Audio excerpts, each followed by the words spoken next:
मानवाधिकार जर्नलिस्ट असोसिएशनच्या वतीनं राज्यातील भ्रष्टाचार आणि गैरव्यवहारावर आवाज उठवला जाणार आहे। त्यासाठी कालबद्ध कार्यक्रम हाती घेण्यात आलाय, अशी माहिती संघटनेचे संस्थापक अध्यक्ष डॉक्टर इम्रान अहमद खान आणि डॉक्टर नीता नरके यांनी पत्रकारांशी बोलताना दिली। तसंच असोसिएशनच्या वतीनं महिला सक्षमीकरणाचे कार्यक्रम हाती घेतले जाणार आहेत, असंही सांगण्यात आलं। मानवाधिकार जर्नलिस्ट असोसिएशनच्या पदाधिकाऱ्यांची संयुक्त बैठक डॉक्टर इम्रान खान आणि डॉक्टर नीता नरके यांच्या उपस्थितीमध्ये झाली। त्यानंतर त्यांनी पत्रकारांशी संवाद साधला।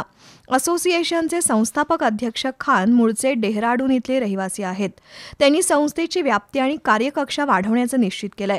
त्याचाच एक भाग म्हणून संघटनेच्या जिल्हाध्यक्ष पदाची जबाबदारी मोहन धुंद्रे यांच्याकडे सोपवण्यात आली आहे। या संघटनेच्या वतीनं राज्यातील भ्रष्टाचार आणि गैरव्यवहारावर आवाज उठवला जाणार आहे। त्यासाठी कालबद्ध कार्यक्रम हाती घेण्यात आलाय। गटातटाचं आणि पक्षीय राजकारण बाजूला ठेवून केंद्र आणि राज्य शासनाच्या कल्याणकारी योजनांची अंमलबजावणी व्हावी, त्यामध्ये भ्रष्टाचार नसावा, या हेतूनं संस्था काम करत असल्याचं डॉक्टर नरके यांनी सांगितलं। यावेळी सरिता राजे भोसले, दिशा पाटील उपस्थित होत्या।